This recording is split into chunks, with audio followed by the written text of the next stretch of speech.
kondisi terhadap Yesus apa? Dia dilahirkan tanpa bapak bang, karena dia Tuhan. Lah Adam dicatatkan oleh 3 Abrahamik tentang manusia pertama tidak pernah jadi Tuhan. Soal bermukjizat bang, Yesus bermukjizat membangkitkan orang mati. Tapi ingat, Yesus tidak bisa membelah lautan seperti Musa. Nah detik Musa bisa membelah lautan tidak dituhankan.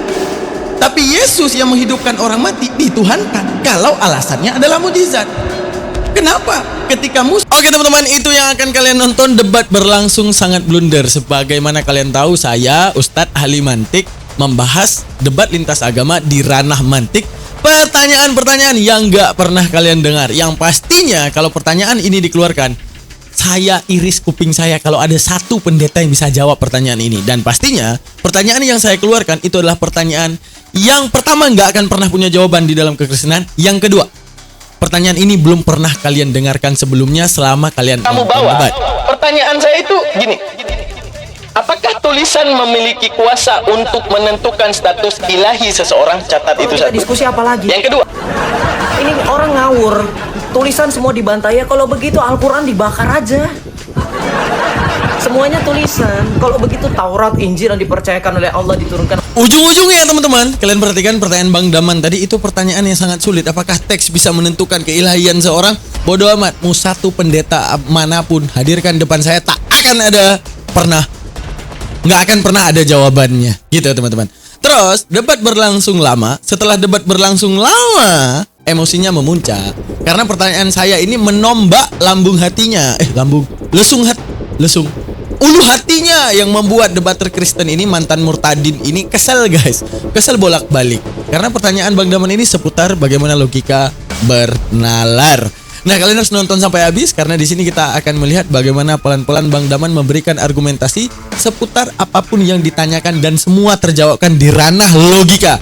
Dan ini menjadi penguatan ilman yang begitu kuat untuk antum-antum yang menyaksikan. Selamat menyaksikan, jangan lupa subscribe, like, dan komen. Jangan lupa dibagikan videonya kalau seandainya ini bermanfaat buat kalian. Selamat menikmati kejayaan Islam bersatu dalam tauhid. Allah lah Tuhan yang benar. Selebihnya hanya dituhankan. Kita bergantung pada Allah. Kita tidak menggantungkan Tuhan. Kita bergantung pada Tuhan, bukan Tuhan yang digantungkan. Gitu guys. Oke, selamat menyaksikan.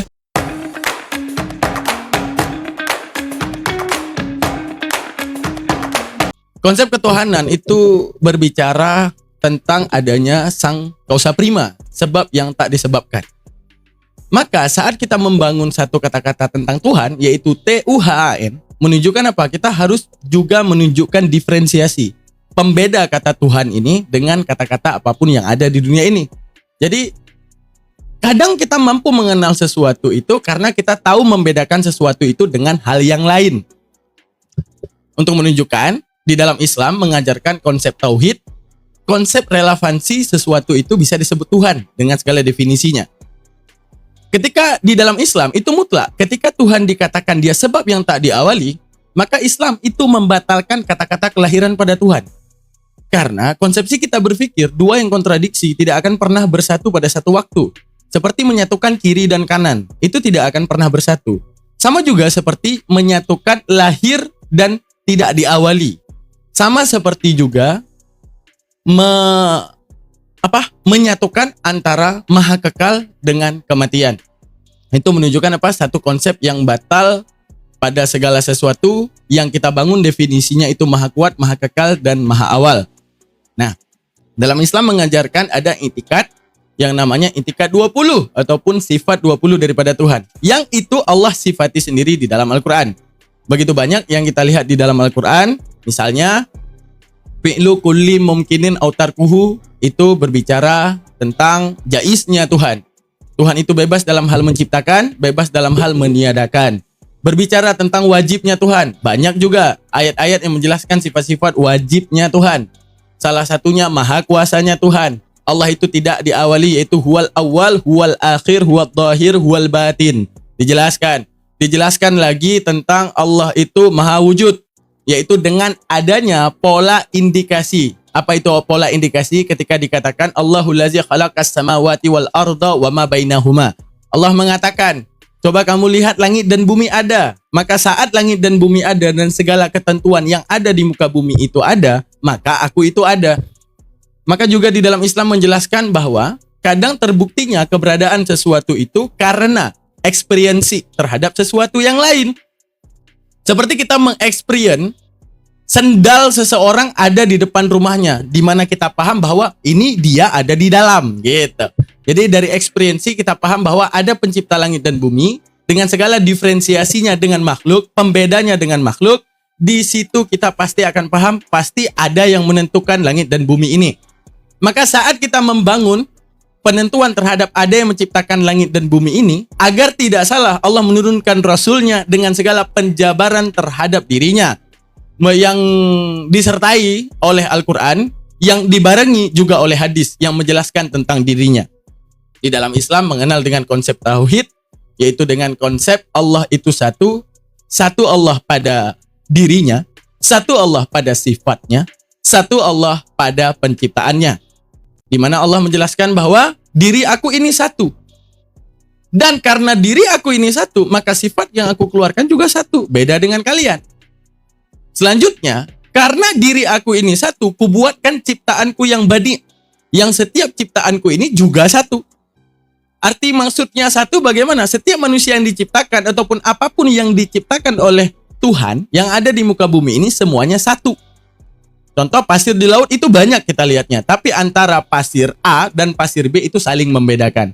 Untuk mengatakan bahwa ciptaan Allah itu badi, sama seperti esanya Allah, di mana Allah itu ahad esa dan kita ini muahad yang diesakan oleh Allah. Satu yang diciptakan oleh Allah dan setiap satu itu saling membedakan antara satu dengan lainnya. Gitu teman-teman. Seperti Allah katakan, seperti para ulama tauhid mengatakan, fanzur ila nafsika summan taqili lil alami ulwi summa sufli tajid bihi sun'an badi al hikami lakin bihi kama dalilul adami. Allah menceritakan bahwa kalau kau ingin tahu Tuhan, lihatlah ke langit yang tinggi, lihatlah ke dalam diri engkau. Bukankah setiap penentuan itu tak bisa kau tentukan? Maka aku ada sebagai penentunya segala ketentuan yang tak pernah bisa dijawabkan yang ada di muka bumi ini selain tanpaku, selain karena adanya aku. Gitu. Bro Yosef dikit. Kita ini jalan aja ya. Artinya kalau seandainya ada Bro Yosef belum selesai menyampaikan, nanti walaupun udah selesai 5 menit, lanjut aja. Nggak apa-apa. Kita aman-aman aja. Fleksibel aja. Ya.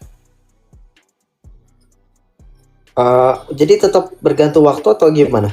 Enggak, kalau ada yang mau disampaikan. Oh ternyata penjabarannya lebih panjang itu. Lanjutin aja gitu penjabarannya. Gitu. Oh, tapi ada toleransinya mungkin ya, biar nggak ini. Ada toleransinya mungkin 20 detik kali ya. Nggak apa-apa. Nah iya, terserah. Itu terserah. Aman. Supaya kita bisa tertib. Iya, toleransi 20 detik itu oke lah. Siap. Oke. Oke, baik. Shalom teman-teman semuanya. Hari ini kita berbicara tentang konsep ketuhanan. Kita rematch dengan Dalman karena sempat diskusinya agak gantung. Oke, saya langsung saja ya.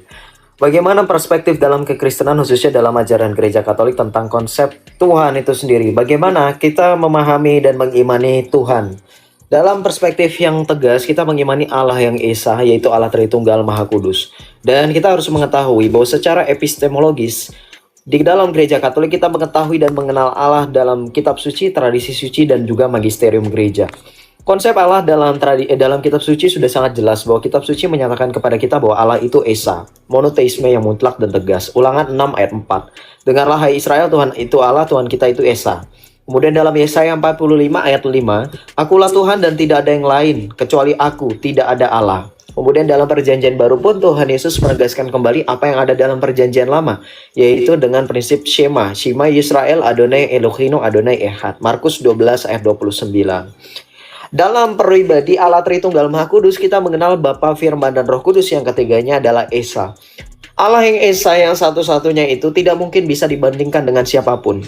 Maka ketika dalam konsep ketuhanan iman kekristenan yang sejati, dalam perjanjian lama maupun perjanjian baru, contohnya dalam kitab Yesaya, dalam Yesaya 43 ayat 11-13, tadi sudah saya tegaskan bahwa Allah sendiri berfirman, akulah Tuhan, tidak ada pada juru selamat selain daripadaku.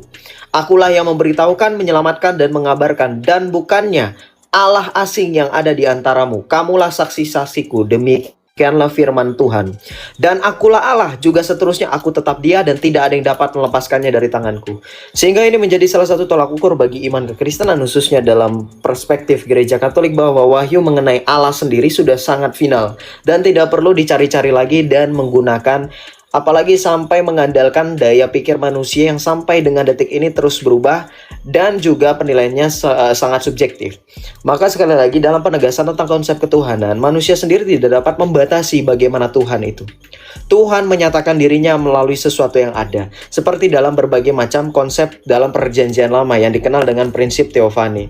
Maka dalam perjanjian baru, kita mengenal Allah dalam berupa manusia, yaitu Yesus Kristus, firman Allah yang menjadi manusia, et verbum caro factum est. Firman yang mengambil rupa menjadi manusia ini untuk menggenapi kepenuhan yang sudah ada dalam segala sesuatu, di mana Allah sendiri sudah menjanjikan juru selamat sedari penciptaan, yaitu proto-evangelium Kejadian 3 ayat 15, bahwa Tuhan sendiri yang akan menyelamatkan, seperti dalam Yesaya 43 ayat 11. Maka dalam konsep ketuhanan, sekali lagi, orang Kristen mengimani Allah yang Esa.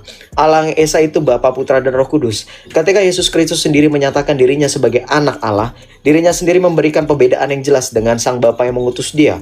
Dalam Yohanes 8 ayat 42, dirinya menggunakan pribadi yang berbeda dengan Allah Sang Bapa yang mengutusnya. Dalam Yohanes 5 ayat 19 dikatakan, apa yang dikerjakan oleh Bapa dikerjakan juga oleh Anak. Ini menegaskan sekalipun dalam keesaan dan dalam tiga pribadi Allah yang berbeda, Allah itu tetap hakikat yang satu. Maka Bapa, Putra, dan Roh Kudus kesatuan yang tidak terpisahkan. Maka sebagai tradisi suci gereja juga menjadikan bahwa tradisi mendahului kanon kitab suci, bahwa dalam pemahaman kekristenan, agama kekristenan bukanlah agama buku. Orang Kristen 400 tahun, 300 tahun pertama tidak menggunakan Alkitab. Kita berpegang pada tradisi suci, pengajaran para rasul dan para penerus para rasul. Santo Yohanes mempunyai rasul, Polikarpus mempunyai rasul, dan seterusnya. Sampai dengan demikian, sebegitu finalnya iman kami ketika para rasul mengajarkan tentang Allah Tritunggal, kemudian penerusnya juga mengajarkan Allah Tritunggal. Maka sampai dengan detik ini gereja berdiri, artinya 2000 tahun lebih orang Kristen di seluruh di muka bumi ini menyembah Allah Tritunggal, Allah yang Esa. Lantas pertanyaannya, apabila ada orang di luar sana yang mengatasnamakan dirinya sebagai kekristenan, tetapi tidak mengimani iman yang sejati apa? Maka hukumnya adalah anatema, seperti dalam kitab suci. Seorang bidat yang sekali dua kali kau nasihati tidak mau mendengarkan, maka tinggalkanlah dan jauhkanlah dia. Kenapa? Orang Kristen itu percaya pada ajaran Tuhan Yesus dan para rasul.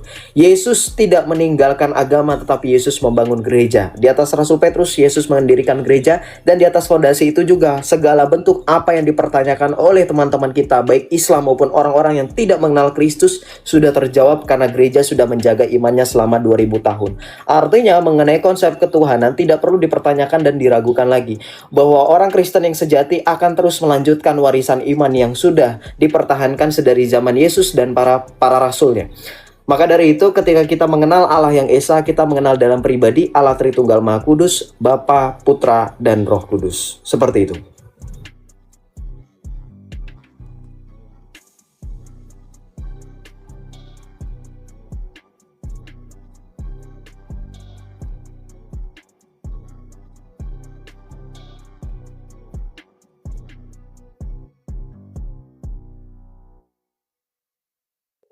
Saya tidak mendengar adanya suara. Sorry, commute. Oke, teman-teman sekalian, kita telah mendengarkan penjelasan daripada teman kita kekristenan, bahwa landasan mereka itu adanya, pertama setiap orang beragama itu sama, tetap mengetahui Tuhannya daripada kitab suci, dan Kristen sering mengatakan bahwa ini adalah fakta sejarah. Berarti menunjukkan apa? Historical menjadi penentu kebenaran tersebut, ya kan?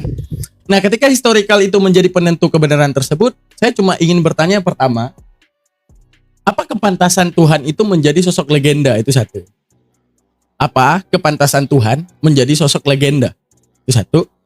Terus Bro Joseph juga menyinggung masalah bahwa kita tidak bisa membatasi Tuhan. Bukankah menebak maunya Tuhan itu membatasi Tuhan? Artinya menebak maunya Tuhan, kita nggak ada yang tahu kuasa Tuhan. Nah, masalahnya kalau tidak ada yang tahu, kenapa bisa tahu Tuhan pengen jadi manusia? Gitu. Itu satu. Terus, masalah perkenalan terhadap Tuhan itu terwujud tentang, sebelum kita paham teologi, kita harus paham dulu bagaimana cara manusia mencari Tuhan. Manusia terdahulu mencari Tuhan, sehingga menobatkan dewa-dewa dan menjadikan Tuhan-Tuhan mereka, itu karena mereka mencari sebab ataupun kausalitas utama. Sehingga mereka memahami Tuhan. Lalu mereka karena menebak Tuhan, mereka menjadikan Tuhan-Tuhan versi mereka. Nah, ketika kita berbicara tentang kausalitas, artinya sebab dan akibat dalam ketuhanan, sekarang definisi apa yang harus kita bangun terhadap Tuhan antara kita berdua nih? Ya. Definisi apa yang harus kita bangun terhadap Tuhan? Kalau dia memang Tuhan, maka dia wajib harus seperti ini. Nah, saya mau tanya, seperti ininya itu seperti apa yang harus kita bangun baru kita bisa sebut dia Tuhan? Sama seperti kita mengatakan, definisi apa yang harus kita buat kalau dia adalah kangkung misalnya? Oh, definisinya dia wajib sayur. Oke? Dia wajib berbeda dengan kol. Nah, ini toge. Nah, ini bukan kangkung. Maka kita bangun definisi. Maka di luar definisi, maka bukanlah kangkung. Begitu juga Tuhan. Definisi apa yang harus kita bangun terhadap Tuhan? Kalau memang Tuhan itu boleh menjadi manusia, maka definisi apa yang paling tepat? Dan setiap manusia bisa berpikir, inilah Tuhannya. Sedangkan kalau di dalam Islam simple. Laisa kamislihi syai'un, Tuhan tidak serupa dengan makhluknya. Arti tidak serupa dengan makhluknya itu sistem cara berpikir ataupun diferensiasi otak. Di mana kamu mengenal segala makhluk yang ada di muka bumi ini dengan perwakilan kata. Meja dengan kata M-E-J-A, manusia M-A-N-U-S-I-A, dan semua.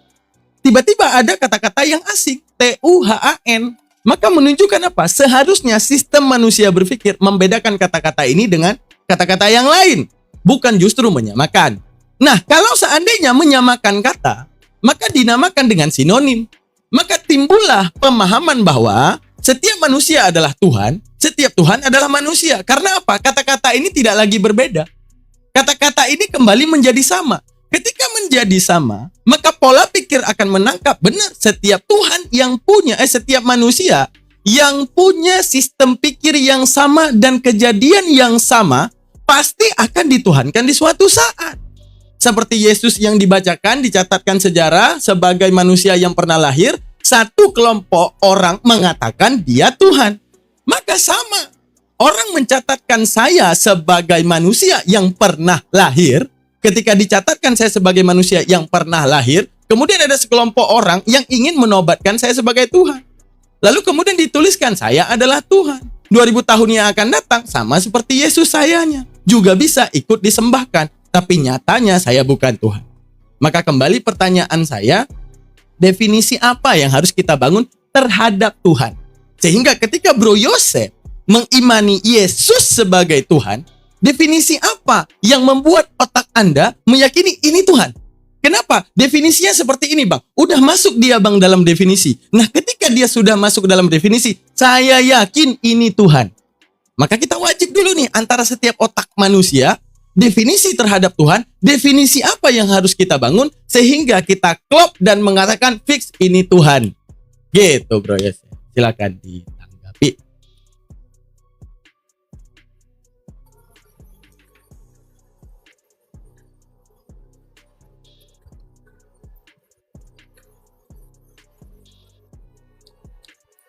Oke, silakan.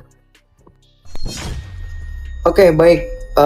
Belum dimulai. Oke, baik. Pertama, pertanyaannya saya akan rubah. Tadi saya sudah secara kronologis urut, tapi karena pertanyaan yang terakhir di detik-detik terakhir ditegaskan kembali, maka saya jawab terlebih dahulu. Definisi apa yang dibangun? Tuhan itu wajib seperti ini dan seterusnya. Maka saya akan pertanyakan permasalahan bagaimana kecacatan logika bagi Dalman. Padahal di awal dia tadi sudah bilang Tuhan itu maha kuasa. Kemahakasaan Tuhan tidak mampu dibataskan oleh bagaimana manusia mau seperti apa Tuhan itu. Bukankah seperti itu, Dalman? Kalau kekristenan hanya seperti pemahaman Islam, kekristenan membatasi Tuhan itu sebagai manusia. Manusia itu sudah pasti Tuhan. Tetapi Islam sendiri mau bagaimana caranya Tuhan itu seperti ini, seperti ini. Artinya memaksakan sesuatu yang tadinya tidak ada pada Tuhan kemudian harus diada-adakan. Contoh tadi di awal, Ketika Dalman mengatakan di Islam ada sifat 20 wajib bagi Allah, tapi apakah itu diajarkan oleh Nabi Muhammad ketika dia hidup? Tidak pernah. Bahkan faktanya sepanjang kekhalifahan Islam dari mulai Utsman bin Affan sampai dengan Umar bin Khattab sampai dengan siapapun khalifah sampai dengan selesai memasa kekhalifahan, tidak ada yang mengajarkan konsep 20 sifat Allah. Semuanya itu baru ada ketika dituliskan di abad ke-9 Masehi. Begitu kejamnya Islam mengajarkan konsep ketuhanan yang baru selesai konsepnya di tahun 900-an. Maka kita berbicara mengenai definisi, Islam dan Kristen tidak pernah mempunyai satu jalan yang sama. Tuhan Allah yang Maha Kuasa menciptakan langit dan bumi, menyatakan dirinya melalui manusia, menyatakan dirinya sebagai manusia. Dan ingat, ketika kamu juga bertanya pada poin yang berikutnya, orang Kristen dianggap bahwa menebak Tuhan menjadi manusia. Bagaimana bisa tahu? Ini namanya kecacatan. Kecacatan dalam apa? Kecacatan dalam berpikir dan juga kecacatan dalam mengusahakan bagaimana memahami konsep kekristenan. Padahal kekristenan tidak pernah bisa menebak Tuhan. Apa yang terjadi ketika kami tahu Yesus itu adalah firman Allah jadi manusia? Itu semua berkat wahyu, Dalman. Tadi kan saya sudah dijelaskan di awal, semuanya berkaitan tentang nubuatan. Dalam diskusi kita yang sebelumnya juga berulang kali saya ulang, Yesus datang sebagai manusia, ia adalah dinubuatkan. Bukan masalah catatan seperti yang kamu nyatakan tadi di narasi kamu di awal, bahwa ini asumsi, ini dituliskan, semua orang bisa jadi Tuhan, dinubuatkan dan seterusnya. Yesus tidak pernah dinubuatkan. Baca dalam Injil Matius bab 2 ayat 2 sampai dengan 11. Kamu baca di situ, kamu plototkan. Matius 2 ayat 2 sampai dengan 11. Yesus sendiri masih dalam bayi, di palungan, di bedong, tidak tahu mau berbicara apa, tidak seperti baby Isa dalam Quran yang tiba-tiba langsung berbicara. Tapi orang-orang, bahkan 3 orang Majus mengenali Yesus sebagai Tuhan. Artinya apa? Mereka tidak mengandalkan tulisan, Dalman. Mereka mengetahui bagaimana Tuhan. Apakah kamu lebih pintar daripada 3 orang Majus yang saat ini disamakan dengan scholar atau akademisi? Ya, kemudian yang berikutnya kamu bertanya, apakah pantas Tuhan menjadi sosok legenda? Ini namanya kesalahan kategori error. Kenapa? Legenda yang kamu maksud itu adalah narasi, mitologi, sedangkan Yesus Kristus adalah tokoh historis. Para rasul mencatatnya sebagai firman Allah yang hidup. Mereka semua memberikan kesaksian. Lihat ini. Di dalam surat Rasul Yohanes, kita lihat bagaimana Rasul Yohanes menuliskan kepada kita semua bahwa Yesus adalah firman Allah yang hidup dan dirinya sendiri menjadi saksi. Apa yang ada sejak semula, yang telah kami dengar, yang telah kami lihat dengan mata kami, yang telah kami saksikan dan yang kami raba dengan tangan kami tentang firman hidup, itulah yang kami tuliskan. Yesus Kristus adalah firman Allah yang hidup dan mereka menyaksikan itu semua, bukan mitologi. Kalau kamu mengatakan legenda itu sama dengan mitologi. Apakah kamu tidak bisa membedakan mana fakta dan legenda? Allah dalam iman kekristenan bukan produk imajinasi manusia yang kamu tadi samakan dengan orang-orang terdahulu mencari Tuhan, mendewakan sesuatu. Tidak pernah. Allah dalam iman kekristenan, khususnya dalam iman Katolik, adalah pribadi yang transenden, yang mewahyukan dirinya secara historis. Maka pertanyaan kamu keliru. Allah itu tidak menjadi legenda, tetapi diwahyukan dalam sejarah. Itu yang kamu harus tahu. Kemudian, apakah wahyu historis merendahkan keilahian? Kamu harus paham, Islam itu dalam memahami bagaimana Tuhan, mereka memahami semakin transenden Tuhan, semakin ia harus jauh dari sejarah. Padahal ini adalah bersifat tidak rasional atau irasional. Kenapa? Dalam iman kekristenan, kemahakuasaan Allah yang sejati, bahkan dalam rasional orang yang waras, Allah itu tetap transenden dan tetap sekaligus hadir secara imanen. Jika Tuhan tidak mampu masuk ke dalam sejarah, maka keterbatasan ada pada Tuhan, bukan pada manusia. Ketika Tuhanmu tidak mampu membuktikan dirinya hadir secara sejarah, maka keterbatasan ada pada Tuhanmu. Terbukti, bagaimana Islam memahami Tuhan, tidak pernah ada yang tahu. Apakah Muhammad mendapatkan wahyu di dalam Gua Hiro? Apakah pernah ada saksinya? Tidak pernah ada yang tahu. Tetapi kalau kamu bandingkan dengan Yesus Kristus, semua saksi hidup dan saksi mata boleh disandingkan dengan saksi-saksi yang ada dalam diri Islam. Saya tantang Dalman, bagaimana konsep ketuhanan dalam Islam yang benar menurut Muhammad? Jawab secara jujur.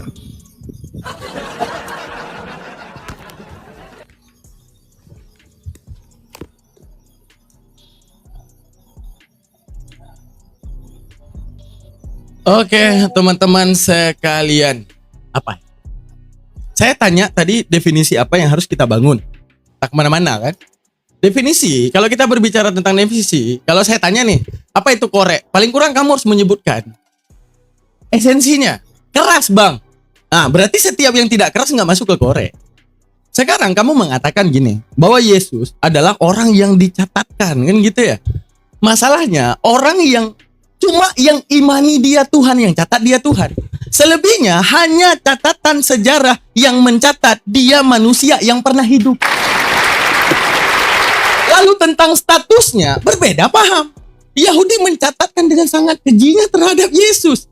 Islam mencatat dia sebagai manusia yang mulia, perwakilan dari Tuhan. Kristen mencatatnya sebagai Tuhan. Tapi catatan semua sejarah tentang Yesus hanya mencatat dia manusia yang pernah hidup. Kalau kita mau bangun definisi terhadap Yesus apa? Dia dilahirkan tanpa bapak, bang, karena dia Tuhan. Lah Adam dicatatkan oleh 3 Abrahamik tentang manusia pertama tidak pernah jadi Tuhan. Soal bermukjizat, bang, Yesus bermukjizat membangkitkan orang mati. Tapi ingat, Yesus tidak bisa membelah lautan seperti Musa. Nah, detik Musa bisa membelah lautan tidak dituhankan. Tapi Yesus yang menghidupkan orang mati dituhankan. Kalau alasannya adalah mukjizat. Kenapa? Ketika Musa juga bisa melakukan kekuatan yang luar biasa itu yang tak bisa dilakukan oleh Yesus, Musanya tidak disembah, Yesusnya disembah. Ini mewakili bahwa ada satu pihak yang ingin menuhankan Yesus, lalu kemudian menciptakan tulisan-tulisan seputar Yesus ini harus disembah dengan segala dalil yang akan ada. Lalu dari tadi pembuktian kamu terhadap definisi Tuhan, ini adalah teks dari tadi. Saya yang cuma minta definisi pola pikir sehingga Yesus ini bisa dituhankan. Kalau teks yang kamu bawa, pertanyaan saya itu gini. Apakah tulisan memiliki kuasa untuk menentukan status ilahi seseorang? Catat itu satu. Yang kedua, mengapa manusia cenderung mengikuti narasi tertulis tanpa selalu menguji kebenarannya? Pertanyaan kedua. Pertanyaan ketiga, jika sejarah bisa mengangkat satu sosok menjadi Tuhan, mungkinkah hal yang sama terjadi pada manusia biasa di kemudian hari? Jawab itu. Baru kita tahu kemudian. Oke, kemudian di dalam Islam, bagaimana cara Nabi Muhammad mengajarkan? Ingat, ketika manusia mencari kausalitas terhadap Tuhan, maka di saat itu, manusia paling kurang menyadarkan diri tentang segala ketentuan, bahwa dia penentu yang tak ditentukan, bahwa dia sebab awal yang tak pernah disebabkan. Agar manusia tidak salah, ya, maka diturunkanlah kepada manusia tersebut utusan, penjabaran ataupun perwakilan lisan daripada Tuhan. Inilah aku. Maka setiap penjabaran Al-Quran dan hadis ini berhubungan terhadap Rasulullah mengajarkan tentang Tuhan. Buktinya Rasulullah ketika membantah orang yang menyembah berhala, berarti ada satu yang salah terhadap berhala. Ketika membantah Nasrani, berarti ada yang salah pada Nasrani yang tidak masuk dalam esensi ketuhanan. Bagaimana manusia, ya, bagaimana manusia menobatkan Tuhan dalam versi kebenaran? Karena kebenaran, dia bilang tadi, Nabi Muhammad menerima wahyu di goa, tidak ada saksinya. Apakah saksi jadi landasan kebenaran? Kalau ada saksinya di dalam sejarah, kucing adalah Tuhan, disaksikan oleh 70.000 manusia. Apakah kita akan menyembah kucing hanya karena ada saksi? Tidak mungkin. Akan tetapi, validasi kebenaran itu bagaimana manusia menyandangkan chipset yang diberikan oleh Allah, yaitu pola pikir, sehingga menjadi konklusi yang paling efektif, dan itu iya dan benar. Jadi ibaratnya, kalau Al-Quran ini tanpa Rasulullah, hanya didapati lembaran, tapi di lembaran tersebut bertuliskan bahwa Tuhan tidak serupa dengan makhluknya, maka itu benar, walaupun tak ada saksinya. Kenapa? Karena sistem otak paham diferensiasi, mampu membedakan antara meja dan kursi, kursi dengan gunung, gunung dengan lautan, lautan dengan tembok. Tuhan pasti dibedakan secara konstruksi berpikir manusia. Maka dari tadi saya tanyakan kepada Bro Yosef cuma yang tadi. Kalau memang teks yang dijadikan kebenaran, jawab 3 pertanyaan saya tadi ya. Nah, 3 pertanyaan saya tadi, tulisan apakah memiliki kuasa menentukan keilahian? Yang kedua, kenapa manusia setelah membaca tanpa membuktikan sistem narasi tersebut? Yang ketiga, jikalau satu manusia dianggap Tuhan karena sejarahnya, maka apakah satu manusia lainnya bisa dijadikan Tuhan pada di kemudian hari karena sejarahnya juga? Silakan.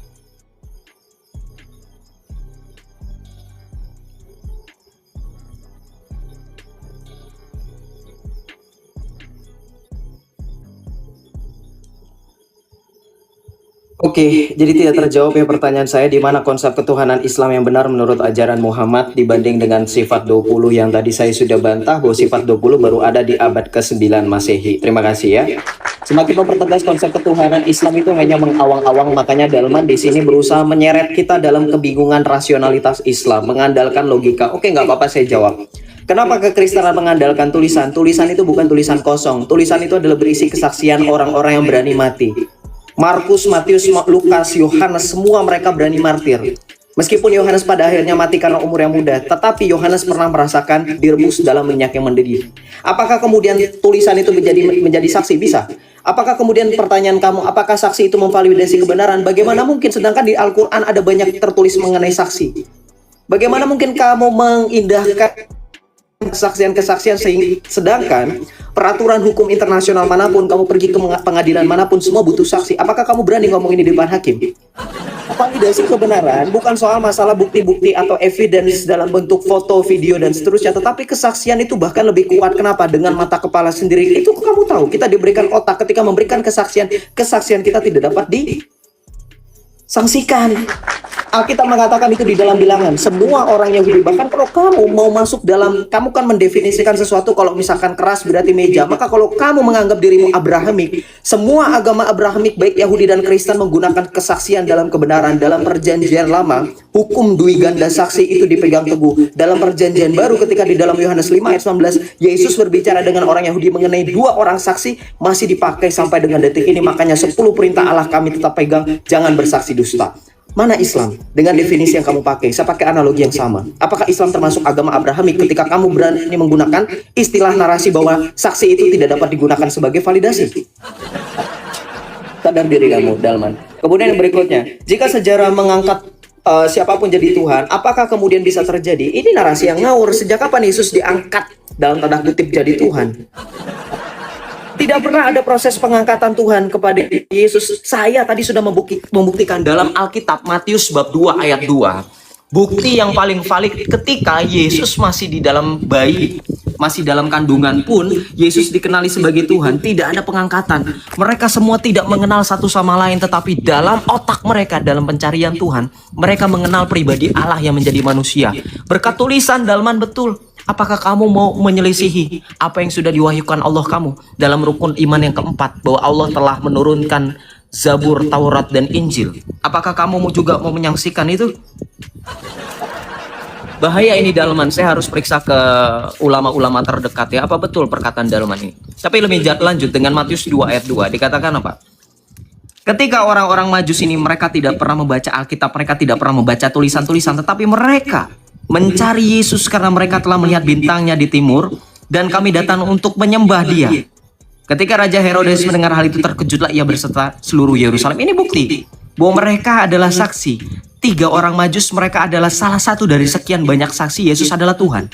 Dalam Injil Lukas, ketika Bunda Maria menerima kabar dari malaikat Tuhan, apakah Bunda Maria sudah mengenal Yesus? Apakah Bunda Maria sudah mengetahui? Tidak. Tetapi Bunda Maria menerima itu dengan mengatakan apa? Aku ini hamba Tuhan. Ketika Maria dikatakan oleh Elisabet, diberkatilah engkau di antara semua perempuan dan diberkatilah buah rahimmu. Siapakah aku ini sampai ibu Tuhanku? Ini saksi mata. Mereka ini adalah orang benar. Al-Quran mencatat Elisabet adalah sebagai saudari perempuan Maryam. Apakah kamu mau menyaksikan ini? Ya. Jadi ini yang harus kamu tahu. Bahkan Maria sendiri menyembah Yesus sebagai Tuhannya, sebagai putranya sendiri, sebagai Tuhan itu sendiri. Nah, sekarang pertanyaan saya dengan konsep ketuhanan kami yang sudah final, yang sudah diwahyukan melalui para rasul, yang sebenarnya kamu blunder ketika kamu menyatakan bahwa di dalam rasional kamu, narasi-narasi tersebut tidak dapat dipertanggungjawabkan, maka izinkan saya bertanya. Karena kamu tidak menyebutkan siapa saksi Muhammad mendapatkan wahyu dan tidak berani karena memang tidak ada saksinya, maka saya sebutkan berarti ada indikasi bahwa ada pemaksaan di dalam Islam. Al-Quran yang sekalipun tidak mempunyai saksi siapa yang mendapatkan wahyu. Maka pertanyaan saya berikutnya, siapa yang mengajarkan konsep ketuhanan kepada Muhammad? Ketika kamu menyatakan bahwa ada pembeda yang kamu gunakan analoginya adalah makhluk.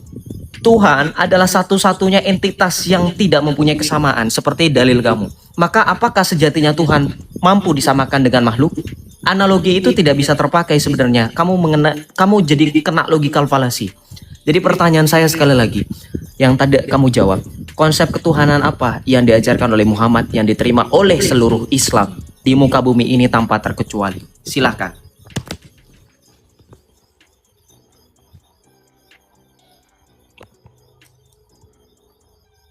Oke, dalam keimanan Islam ya teman-teman sekalian. Dari tadi ya kita tanya, apa definisi yang mau dibangun? Gak ada. Terus validasi teks, bisakah mengangkat seseorang jadi ilahi? Nggak dijawab juga. Dan yang terakhir juga aku tanya, apakah sejarah bisa mengangkat seseorang sebagai Tuhan? Dia bilang, oh Yesus bukan diangkat. Teman-teman sekalian, Yahudi juga mencatat, Yesus itu manusia yang lahir. Tapi apakah Yahudi mencatat dia Tuhan? Tidak, menunjukkan apa? Kalau lu beriman dia Tuhan, wajar dicatat Tuhan. Kalau kita berbicara ada catatan bank dan kesaksian Yahudi bukan Tuhan. Terus mencatatkan Yesus tentang Tuhan. Lah orang-orang lain tidak beriman terhadap Yesus, mencatatkan dia manusia biasa lahir daripada rahim Maryam. Yang sedang kita buktikan kan Tuhannya. Sekarang dari tadi nih, dia bilang bahwa benarnya iman kami adalah karena ada saksi mata. Sehingga saksi mata itu bisa dijadikan kebenaran. Emang dari tadi dia nunjukin saksi mata? Tidak, tulisan terhadap adanya saksi mata. Kalau kamu ingin buktiin motor kamu ke depan hakim bahwa itu motor kamu, bukan nunjukin tulisan ada saksi. Pak Hakim, ini motor saya telah tertulis bahwa ada 70 orang yang menyaksikan ini motor saya. Enggak masuk. Tapi kamu wajib bawa saksinya kalau memang standar kebenaran adalah saksi. Sekarang Islam mengajarkan di dalam paham muntikah bahwa kebenaran itu mahtamala sidqa li dzatihil jara bainahumu qadiyatan wal khabara. Artinya apa? Kebenaran itu apa yang dikeluarkan dari mulut mampu difikirkan, mampu dicerna dan dikatakan benar dan iya. Jadi Islam itu walaupun keluar dari mulut guguk, dia ngomong bahwa batu itu keras, maka guguk benar sekalipun binatang kalau bisa ngomong. Karena apa? Yang dia keluarkan adalah pertama, apa itu batu? Yang kedua, apa sifat daripada batu? Validasi di alam nyata, benar batu itu keras. Maka anjing itu benar bukan karena dia anjingnya. Tapi anjing itu benar karena apa yang dia keluarkan itu mampu dipikirkan. Dari tadi cuma itu yang saya tanyakan.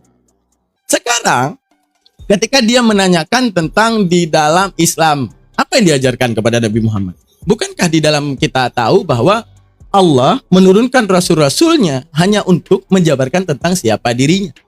Ketika dijabarkan tentang Allah, maka Al-Quran dan hadis itu merupakan penjabarannya, Al-Quran pokok mentah daripada apa yang harus dijabarkan oleh Rasulullah. Maka apa yang dijabarkan? Tadi, konsep ketuhanan. Bukankah karena kamu mengenal sesuatu, kamu akan tahu sifat sesuatu? Artinya, enggak perlu ada tulisan meja itu peta untuk tahu meja peta. Enggak perlu ada tulisan api itu panas untuk tahu api panas. Maka Rasulullah detik tahu tentang Tuhan. Maka keluarlah definisi-definisi tentang Tuhan. Bukan di konsep. Ketika dia tahu Tuhan, oh Tuhan, aku mendengar. Enggak mungkin Tuhan tuli. Apakah itu perlu dalil? Enggak. Cukup kamu tahu Tuhan, kuasanya di mana, kamu akan tahu segala sifat Tuhan. Oh, aku bisa mendengar. Enggak mungkin Tuhan tuli. Pasti dia mendengar. Lalu apa yang membedakan? Oh, kalau mendengar aku punya batas. Pendengaran Tuhan tidak punya batas. Oh, aku ini satu. Tapi satunya aku terbagi di atas genus dan genus. Tapi satunya Tuhan, enggak mungkin ada yang setara dengan dia. Karena apa? Sebab yang tak disebabkan. Tidak mungkin ada dua sebab yang tak disebabkan. Pasti hanya ada satu sebab yang tak disebabkan untuk menciptakan segala sebab. Jadi kalau dia tanya konsep ketuhanan dalam Islam, lu punya pikiran, lu kosongkan segala doktrinal yang ada di kepala lu berpikir tentang Tuhan. Apakah Tuhan aku gunung? Enggak mungkin. Kenapa? Gunung bisa dikerok. Enggak mungkin Tuhan bisa dikerok. Keluarlah sifat Tuhan apa? Tidak mungkin Tuhan itu dibinasakan makhluknya. Apakah itu wajib kita cari definisi tulisan? Enggak perlu. Cukup kita berpikir, kita melihat meja, tahu definisi. Maka kepada Bro Joseph jawab lagi. Kenapa dari tadi yang dijawabkan hanya seputar tulisan-tulisan?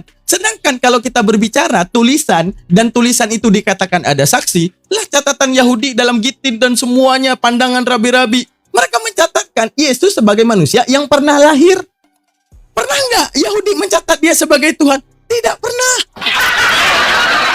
Karena Yahudi telah diajarkan oleh Musa tentang Tuhan tersebut. Bukan manusia, juga bukan anak manusia.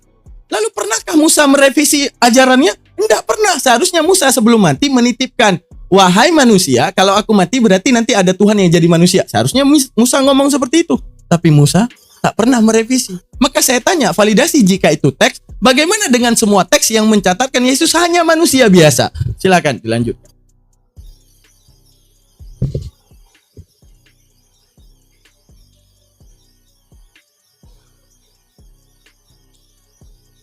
Ini mana rematch-nya?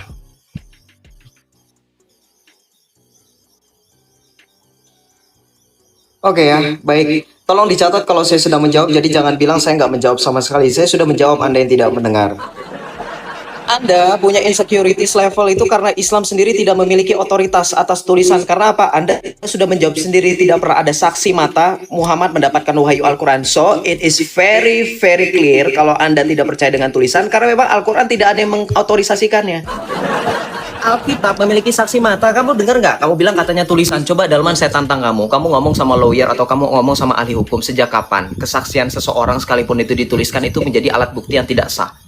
Saya ini berani bertanggung jawab di depan 400 pasang mata di live saya atau ditambah dengan penonton kamu.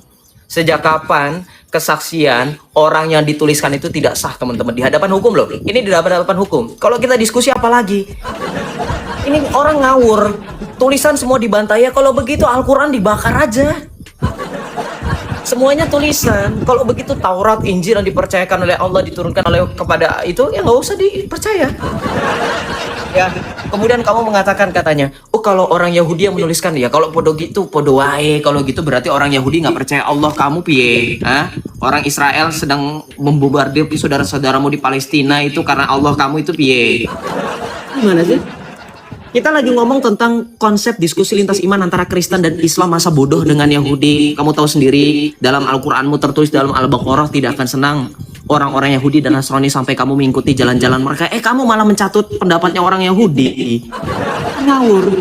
Saya udah bilang berkali-kali sama kamu, sama Rifa, sama Kore, sama Nandar, stop pakai narasi orang Yahudi. Kenapa? Allah itu membenci orang Yahudi. Saking bencinya Allah nggak mau kalian bergaul dengan orang Yahudi. Ini malah orang-orang Islam zaman sekarang mau ngejilat ludahnya sendiri. Maka saya tampilkan bukti, dalil, ketika orang-orang Yahudi, catatan sejarah seperti Flavius Josephus, ini bahkan mengakui apa yang diperbuat oleh Yesus. Dalam Antiquities-nya, Josephus menulis, suatu kali Yesus seorang yang bijaksana jika sah menyebutnya manusia karena dia seorang pelaku perbuatan yang luar biasa. Seorang guru dan orang menerima kebenaran dengan sukacita. Dia mengambil baiknya dari orang Yahudi maupun bukan orang Yahudi. Dia adalah Kristus. Diakui Yesus itu adalah Kristus. Ini Flavius Josephus dalam Antiquities-nya. Jilid yang ke-18, bab ketiga, halaman yang ketiga. Yesus diakui sebagai Kristus. Yesus menghukumnya dengan salib. Yesus disalibkan. Kamu gimana? Kamu mau menyaksikan ini? Tacitus, ya, Tacitus sendiri, sejarawan Romawi, mengatakan apa? Dirinya Yesus sendiri dikatakan apa? Menderita. Kristus, dari mana nama itu berasal? Tacitus mengaku Yesus sebagai Kristus. Apa itu Kristus? Ya. Silakan dijawab sendiri. Jadi pertanyaan-pertanyaan kamu tuh nyeleneh. Kemudian kamu bertanya apa lagi mengenai hadis. Oke, kalau begitu kamu bisa nggak buktikan hadis itu sebagai bukti yang otentik? Sedangkan ribuan hadis itu diverifikasi ratusan tahun setelah Muhammad wafat. Dan yang memverifikasinya, perhatikan, tinggalnya di Uzbekistan. Salah satunya Imam Bukhari. Nyambung nggak? Ketika orang-orang yang meriwayatkan hadis tinggalnya di daerah Mekah, Madinah, dan sekitarnya, tiba-tiba diverifikasi sama orang yang tinggalnya di Uzbekistan, yang jaraknya ribuan kilometer. Pada masa itu belum ada pesawat. Bahkan Buya Syakur sendiri sampai bingung memverifikasi. Apa kita percaya hadis katanya? Ya kan? Kemudian kamu katakan gak perlu ada Tuhan. Kenapa? Tentang Tuhan bukanlah sesuatu yang kemudian bisa dikonsep. Islam itu mengenal konsep ketuhanan. Kok kamu malah bilang gak ada konsep ketuhanan? Konsep ketuhanan dalam Islam itu ada, namanya konsep tauhid. Tauhid itu bukan konsep, itu apa namanya, Dalman? Sifat wajib Allah yang tadi katakan oleh kamu. Ini saya sudah mau menampilkan dari tadi. Ini sifat wajib, ini baru ada di tahun berapa? Coba saya mau tanya sama kamu. Ini ada di tahun 900 Masehi. Ini konsep ketuhanan versi siapa? Kenapa kamu nggak berani bantah? Kenapa baru ada di tahun 900 Masehi? Kenapa nggak pernah diajarkan? Bahkan di tahun 1085 Masehi baru kelar oleh siapa? Imam Al-Haramain. Hingga sekarang katanya masih diperdebatkan. Nah sekarang, ketika saya dipertanyakan bagaimana definisi Tuhan, Dalman, orang-orang yang menuliskan ini semua menjadi saksi hidup, semuanya tidak ada yang mencela. Sebutkan data pembanding membantah mereka. Yohanes, saksi hidup yang paling dekat dengan Yesus sendiri, menuliskan Injil dan menuliskan surat Rasul Yohanes yang tadi saya tampilkan kepada kamu. Dirinya menjadi saksi hidup bersamaan dengan rasul-rasul lain, kesaksian rasul tentang firman hidup. Sekarang, mengenai kesaksian, kamu tadi tidak bisa bantah juga, bukan? Ketika di dalam keyahudian, bahkan kalau kamu mau mencatut Yahudi, mereka mengenal yang namanya hukum dui ganda saksi. Mereka mengenal adanya 2-3 orang saksi, maka kesaksian itu betul. Alkitab memiliki banyak saksi. Maka saya bertanya lagi, kalau kebenaran itu berdasarkan kesaksian dan memang telah diakui secara hukum internasional, siapa yang menjadi saksi wahyu Al-Quran yang menjelaskan tentang Tuhan? Silahkan dijawab.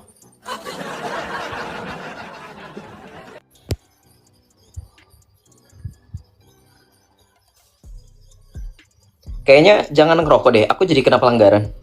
Enggak kok, urusan aku. Kok salah aku? Seharusnya aku dong yang kena. Oke teman-teman sekalian, tidak lain dan tidak bukan ya dari tadi validasi teks mengangkat sesuatu jadi ilahi nggak dijawab. Dari tadi teks lagi yang dikasih nampak pola pikir, menu berpikirnya nggak ada. Kenapa aku bilang nggak ada menu berpikir? Kayak gitu, teks lagi. Dia bawa Flavius Josephus tadi, ya tulisan orang yang mencatat dia manusia pernah hidup. Manusia pernah hidup. Sekarang dia minta kepada aku data pembanding. Ya setiap sejarawan, bahkan daripada, ada sejarawan aku lupa namanya, daripada dia ateis. Dia mencatat Yesus manusia pernah hidup dan benar kejadiannya. Tapi tidak mencatat dia Tuhan. Sekarang Yahudi pun mencatat sebagai manusia pernah hidup. Jadi secara tidak langsung, dari tadi pembuktian daripada Bro Joseph, bukan Tuhannya Yesus, tapi manusianya Yesus yang pernah lahir lalu dicatatkan. Jadi apa yang mau kita lanjutkan dari debat ini? Dari tadi pembuktian manusianya, bukan pembuktian Tuhannya. Kalau pembuktian Tuhannya, maka sejarawan seluruh dunia mau agama manapun mereka mencatat bukan sekedar manusia, mencatat juga dia Tuhan. Dari tadi catatan yang dikeluarkan mencatat kemanusiaannya. Sedangkan yang dibuktikan, yang saya minta, kalau dia adalah Tuhan dan pembuktiannya adalah kesaksian, sekarang setiap saksi yang menuliskan sejarah menuliskan dia sebagai manusia, bukan menuliskan dia sebagai Tuhan. Detik kalau dia dituliskan sebagai Tuhan, oke. Ini dia bawa Yahudi, bawa yang tidak beriman kepada Kristen tapi mencatat Tuhan, baru benar. Tapi kalau lu bawa tulisan di luar Kristen yang mencatat dia sebagai pernah bangkit, oke. Mereka cuma bisa berpikir, oh ya udah Musa juga bermujizat bangkit dari kubur lah. Musa lautan segede itu bisa dibelah. Ya udah manusia biasa yang diberikan mujizat oleh Tuhan. Jadi catatan subjektivitas hanya ada di Kristen bahwa dia dicatat sebagai Tuhan. Lalu kalau kamu jualan catatan orang lain, ini nggak masuk, nggak cocok. Kenapa jualan orang lain terhadap catatannya? Dia manusia biasa. Nah sekarang terhadap validasi tulisan wajib adanya saksi. Kalau validasi tulisan wajib adanya saksi, kalau dulu ada saksi mencatatkan kucing adalah Tuhan dan dibaca oleh Bro Joseph, dia imani nih kucing sebagai Tuhan karena banyak tulisannya. Kenapa? Ya karena banyak tulisannya kucing adalah Tuhan dan ini ada teks menuliskan saksi gitu. Karena apa? Tertipu oleh teks dan teks mampu mengangkat ilahian seseorang. Sehingga dari tadi dan tidak bukan, bahkan setelah ini yang akan dihadirkan kepada kita teks lagi. Dan setelah ini match selanjutnya pasti teks lagi. Mau 18 kali pun debatnya tetap teks lagi, bukan suguhan berpikir. Karena teks tersebut cuma di Kristen yang mencatat dia Tuhan. Hari ini kita berbicara tentang Tuhannya Yesus.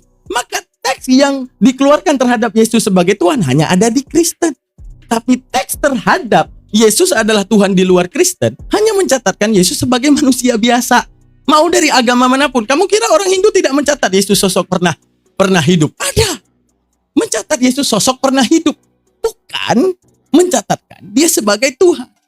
Lalu tentang tentang definisi baru kelar Islam itu setelah berpuluh-puluh tahun ya gitu ya. Oke lah.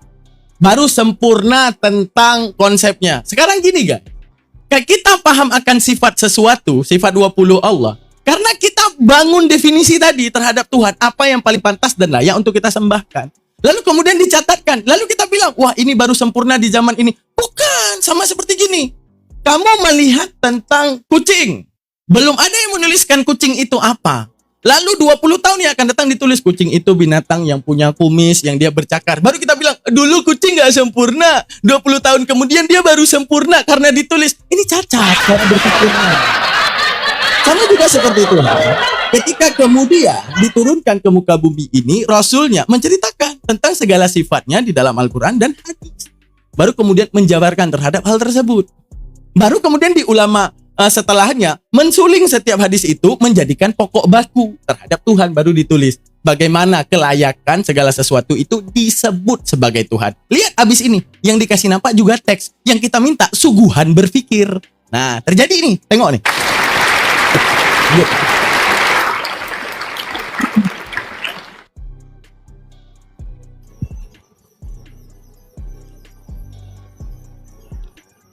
Sepakat ya, buang Quran kamu karena Quran kamu isinya tulisan ya.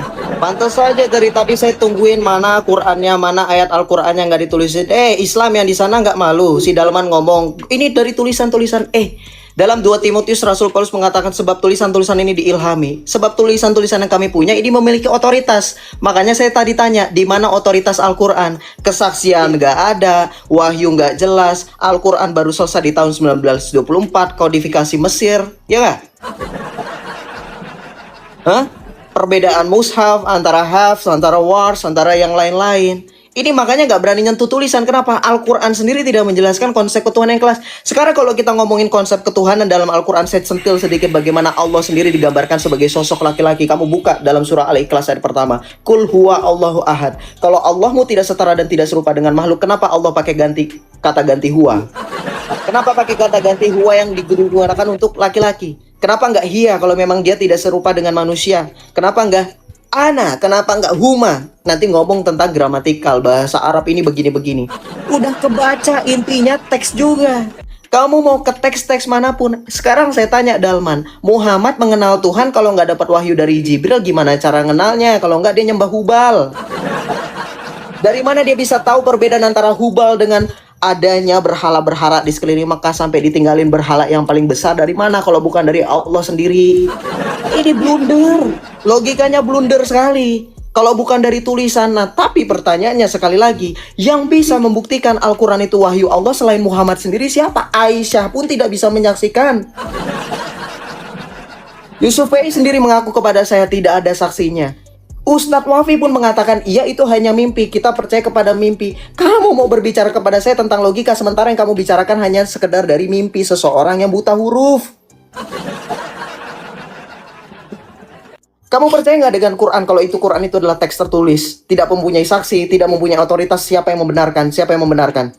Oke teman-teman sekalian, kita lanjut part 2 karena saya sering kena marah. Nih, yang panjang gini lebih baik videonya dipecah jadi part 1, part 2 dan seterusnya biar penonton tak punya banyak waktu, bisa nonton sebagian-sebagian dulu.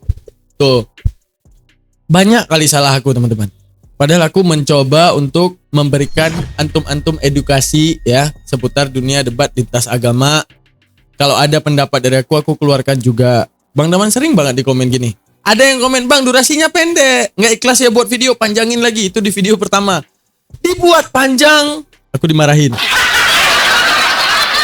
Dibuat pendek, nanti aku dimarahin juga. Nah ini aku buat pendek, jadi 2 part karena debatnya 2 jam. Nah jadi nanti aku jelasin debat yang kedua nanti ya. Nah ada yang komen gini, ini sangat memedihkan hati ya. Mana yang ditonton ini ngoceh aja hostnya. Sebenarnya maunya apa teman-teman? Saya mencoba untuk memberikan ilmu ya, tontonan yang menarik, menguatkan iman. Dimana YouTuber ini dia punya tugas teman-teman. Di balik video yang dibawa, dia harus punya komentar. Jadi di awal itu komentar seputar apa yang akan disuguhkan. Daftar isi kalau di buku, tau gak?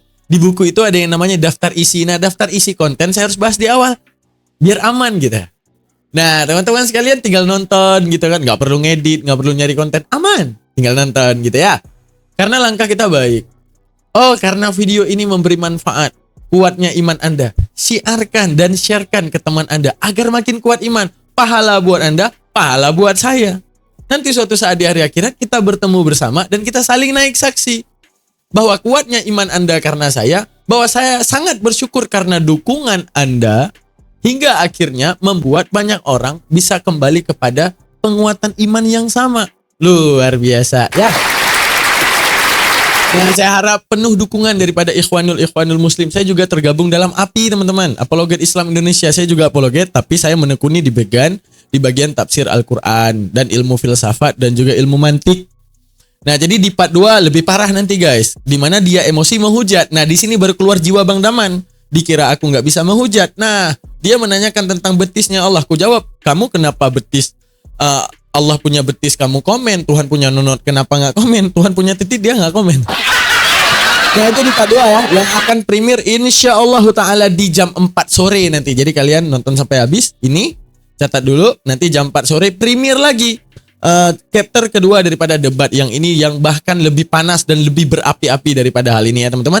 Terima kasih banyak. Jangan lupa subscribe, like, dan komen. Maafkan kata-kata saya kalau ada menyinggung. Maafkan ketidaknyamanan dengan video saya. Yang saya tahu, saya afdalun nas anfa'ulin nas. Saya cuma ingin bermanfaat bagi manusia untuk menjadi sebaik-baiknya manusia seperti yang dikatakan oleh Rasulullah. Jadi pentingnya saya bikin konten-konten seperti ini agar menjadi manfaat buat antum dan jiwa antum terdidik menjadi iman lebih baik.